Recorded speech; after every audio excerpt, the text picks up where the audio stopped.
Good morning, and welcome again to A Simple Truth. Last time I shared with you the fact that I have this tendency of making things complex. Now, anybody who's watching this who knows me is going, amen, preach it, brother.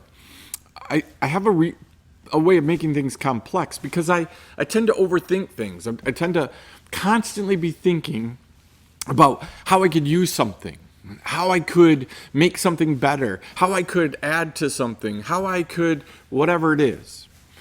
You see, complexity comes when we take something that just simply is, and then we attempt to apply it.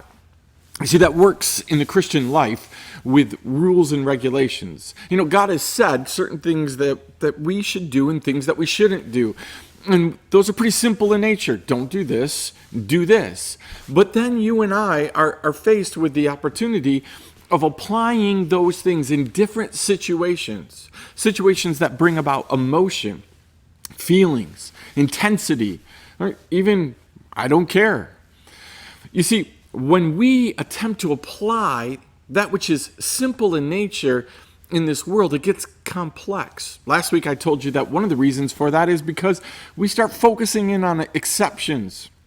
You see, when a rule is made, I'm really good with that rule because I don't anticipate that it's going to affect me. I don't anticipate that I'm going to have a problem with it, that I'm ever going to, as I said last week, get pulled over for speeding. But see, the problem is that I'm going to get pulled over for speeding if I continually speed. It's going to happen. And then I'm going to be faced with how to apply that rule. You see, it works well for everybody else, but how does it work well in my situation, given the emotions of that situation or what's going on? And it's amazing how often I make something that's pretty simple complex. When I first started out with the idea of with the opportunity to get into Christian education, my wife came to me. I was working as a manager at a drugstore, and she came to me and she said, listen, there's this Christian school. They want to hire me as a teacher, but they need a math teacher first, and I think you should do it. I think you should apply. And I wasn't at all interested in being a math teacher. And so I said no for, a few days, and one thing led to another, and I finally decided that I would schedule an interview, and so I did. And I can remember prepping for that interview, and it was very simple in nature.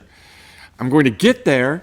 I'm going to say to the gentleman that is interviewing, listen, I respect you. I don't want to waste your time. I have no interest in being a math teacher. Thank you very much. When I got there, I pulled it off flawlessly.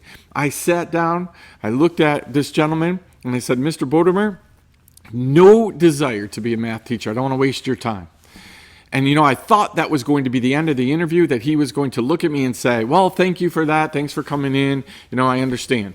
But he didn't do that. Instead, all 6'6" of him or so leaned across his desk. He got right in my face and said, Annie, you know what? I don't want to be an administrator, so I think we should probably talk.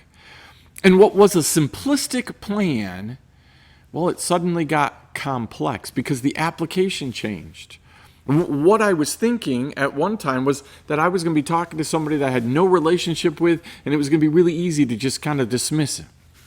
But once I got there and I started to get to know Mr. Bodemer and really listen to his passion for Christian education, well, my simplistic plan got really complex.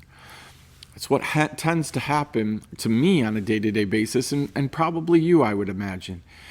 Things just get complex. Every time I sit down at this microphone, my intention is to give just a little 5-minute, synopsis of something, give you a truth, and then give you some kind of reality check about that, some kind of application. But I start thinking, and things just get complex. And all of a sudden, a simple point is, what was the point, Andy?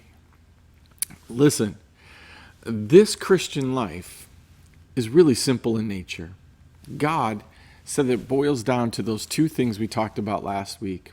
Love God, love people. If I did nothing more than every Friday to present to you opportunities to love God and love people, that would be enough. All of the commands are summed up in that. That if you love God the way that He defines love, not the way that you do. And if you love people the way that He defines love, not the way that you and I do, well, life would be pretty simple.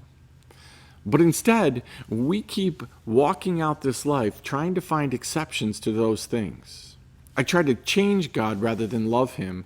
I try to change people rather than love them. So here's my challenge.